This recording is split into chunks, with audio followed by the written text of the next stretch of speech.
नमस्कार दोस्तों, मैं ओम प्रकाश। आज बात करेंगे रॉकेट के बारे में। आखिर रॉकेट उड़ती कैसे है। दोस्तों, जब हम रॉकेट शब्द सुनते हैं तो हमारे दिमाग में एक ऐसे व्हीकल का इमेज बनने लगती है जो पतला और लंबा होता है। उसके पीछे एक सफ़ेद लकीर बनती है। हम उस रॉकेट को केवल अंतरिक्ष में जाने के लिए व्हीकल ही मानते हैं, लेकिन क्या आप जानते हैं कि रॉकेट के मतलब एक इंजन भी हो सकता है, या कोई ऐसा व्हीकल जो इस रॉकेट इंजन का इस्तेमाल किया जाता है, जो इस रॉकेट इंजन का इस्तेमाल करता है। यह रॉकेट इंजन किसी सैटेलाइट या व्हीकल को स्पेस में ले जाने के लिए करता है। तो आज के वीडियो में हम जानने के लिए कोशिश करेंगे कि आखिर ये रॉकेट उड़ते कैसे हैं और कैसे स्पेस में जाते हैं। तो आइए बिना किसी देरी के शुरू करते हैं। दोस्तों, रॉकेट की मदद से वैज्ञानिक सैटेलाइट स्पेस के ऑर्बिट में स्थापित करते हैं और इन्हीं सैटेलाइट की हेल्प से हम इंटरनेट यूज करते हैं, वेदर इन्वायरमेंट का पता करते हैं। बहुत से काम है जो रॉकेट और सैटेलाइट के मदद से संभव हो पाए हैं। रॉकेट ह्यूमन के लिए बहुत ही इम्पोर्टेंट डिस्कवरी है। जिस तरह से जमीन पर चलने वाली व्हीकल में फ्यूल ऑक्सीजन के साथ बर्न होता है, ठीक उसी तरह से रॉकेट में भी यूज होता है जो ऑक्सीजन के साथ बर्न होता है। फ्यूल के बर्निंग के बाद गर्म गैस प्रोड्यूस होती है। यह गर्म गैस रॉकेट के पीछे नोजल से बाहर निकलती है। रॉकेट न्यूटन के थर्ड लॉ के अनुसार काम करती है, जिसके अनुसार तेजी गति से निकलने वाली गैस रॉकेट पर आगे की तरफ थ्रस्ट लगाती है। इसी थ्रस्ट या फोर्स के कारण रॉकेट ऊपर या आगे की तरफ मूव करता है। दोस्तों, रॉकेट को पृथ्वी के वायुमंडल से होते हुए अंतरिक्ष में जाना होता है। यहाँ पर ऑक्सीजन और हवा मौजूद नहीं होती, इसलिए रॉकेट में फ्यूल के साथ साथ ऑक्सीजन भी ले जाया जाता है। फ्यूल चैम्बर और ऑक्सीजन चैम्बर से सप्लाई कंबंशन ऑटोमेटिक करती है। रॉकेट में दो तरह के फ्यूल यूज किए जाते हैं, सॉलिड या फिर लिक्विड। रॉकेट में फ्यूल यूज होने वाली की जानकारी इस वीडियो में आपको देंगे, लेकिन अभी हम रॉकेट पर ही फोकस करते हैं। दरअसल अंतरिक्ष के लिए बने बड़े रॉकेट में कई स्टेज होते हैं, लेकिन कम से कम 2 स्टेज का होना बहुत जरूरी होता है। हर स्टेज के लिए अलग अलग इंजन भी हो सकते हैं। किसी एक स्टेज के लिए कितने इंजन होंगे यह डिपेंड करता है कि उस स्टेज में कितने वेट कितने डिस्टेंस तक ले जाना है। जैसे कि दोस्तों, एलोन मस्क की company space x Falcon 9 rocket first stage में 9 इंजन लगे होते हैं। जब पृथ्वी के लॉन्च स्टेशन से लॉन्च किया जाता है तो उसका वेट सबसे ज़्यादा होता है, क्योंकि उसमें पूरे के पूरे फ्यूल और ऑक्सीडाइजर मटेरियल उसमें ही रहता है। और जैसे जैसे रॉकेट आगे बढ़ता है उसका वेट कम होता चला जाता है, क्योंकि फ्यूल और ऑक्सीजन बर्न गैसों के फॉर्म में बाहर निकलते रहते हैं। यही कारण होता है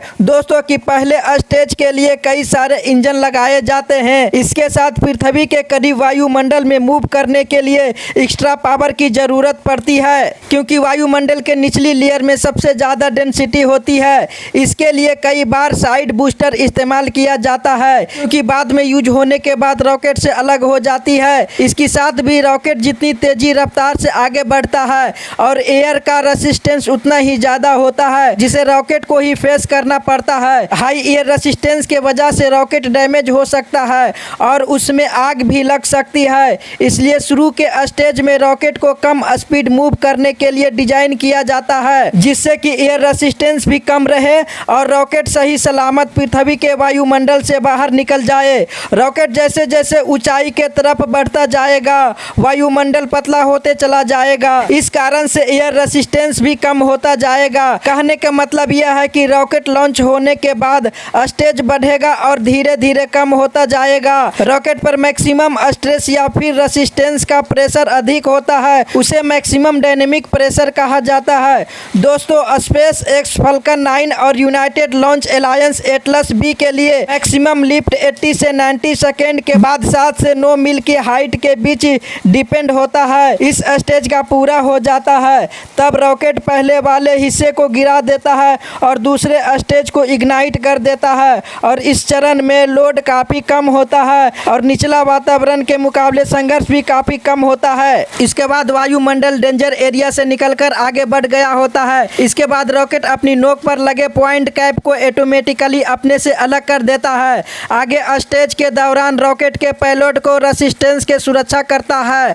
और इसके बाद ऑर्बिट में सेट किया जाता है, जो एक सैटेलाइट लैंडर या रोवर भी हो सकता है। पॉइंटेड कैप को इस तरह से डिजाइन और असेंबल किया जाता है कि वे ऑटोमेटिकली सेपरेट हो जाता है। दोस्तों, अगर इतने वीडियो देख लिए हैं, एक सवाल आपके माइंड में ज़रूर आ रहा होगा कि रॉकेट से अलग होने वाला पार्ट गिरते कहाँ है और उसका होता क्या होगा। तो अब उस पर भी बात कर लेते हैं। जब एक पार्ट रॉकेट से अलग होते हैं तो सभी पृथ्वी के ओर गिरने लगते हैं और वायुमंडल अधिक होने से उसमें आग पकड़ लेती है, क्योंकि एयर रेसिस्टेंस बहुत ज़्यादा होती है और ये कंपोनेंट हवा में ही जलकर नष्ट हो जाती है। लेकिन 1980 के दशक में नासा के ऐसे डिजाइन किए थे, वो पैराशूट से धीरे धीरे पृथ्वी पर गिरते हैं और फिर इन्हें दूसरे प्रोजेक्ट में यूटिलाइज किया जाता है।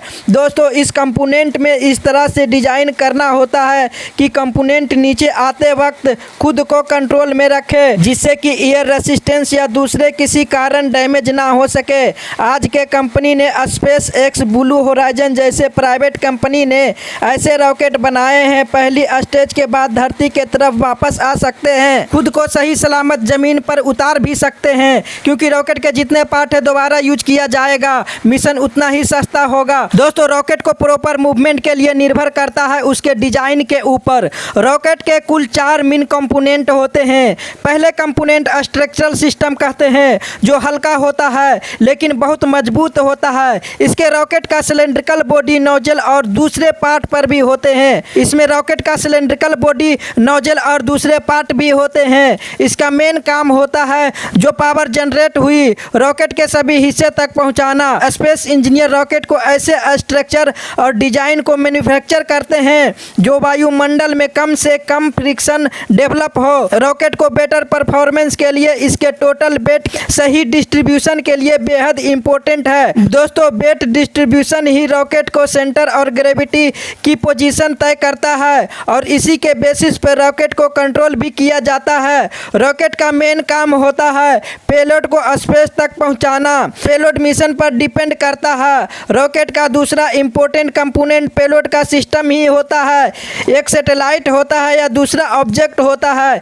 इसके साथ कभी रॉकेट के सहायता से इंसान को भी स्पेस में ले जाया जाता है। इस तरह से ह्यूमन भी पेलोड हो सकते हैं। यात्रा के दौरान पेलोड के सेफ्टी के लिए उसे एक सुरक्षा कवच के अंदर रखा जाता है। इसको प्रोटेक्ट कैप कहते हैं। दोस्तों, जब वायुमंडल से बाहर निकलने के बाद खुद से अलग होकर नीचे की तरफ गिर जाता है। रॉकेट के गाइडेंस सिस्टम में भी highly advance sensor, computer, radar, communication equipment होते हैं। इसका मेन यूज रॉकेट को स्टेबिलिटी प्रोवाइड करना।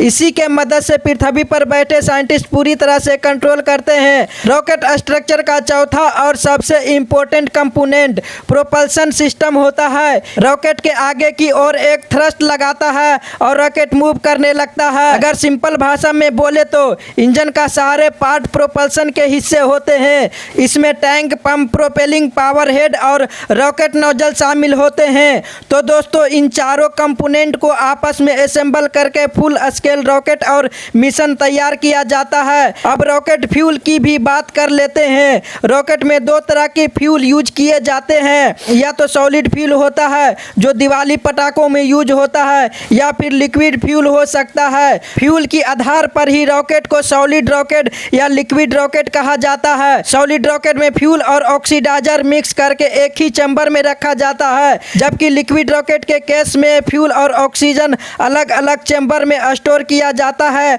और फिर इन्हें कंबंशन चैम्बर में भेज दिया जाता है। कंबंशन चैम्बर में फ्यूल का कंबंशन शुरू होने के लिए इग्नाइटर भी होता है जो स्पार्क प्रोड्यूस करता है। स्पार्क प्रोड्यूस होते ही कंबंशन शुरू हो जाता है। इसके बाद जो हॉट गैस बनती है वह पीछे लगी नोजल से काफ़ी तेज़ी से बाहर निकलती है। या न्यूटन के तीसरे नियम के अनुसार ये fast moving hot gases rocket पर एक थ्रस्ट लगाती है, जिससे रॉकेट का मूवमेंट हो पाता है। आज के लिए इतना ही। अगर आपको ये वीडियो अच्छा लगे तो लाइक एंड सब्सक्राइब करना बिल्कुल भी ना भूलें। फिर मिलते हैं अगले वीडियो में, तब तक के लिए जय हिंद।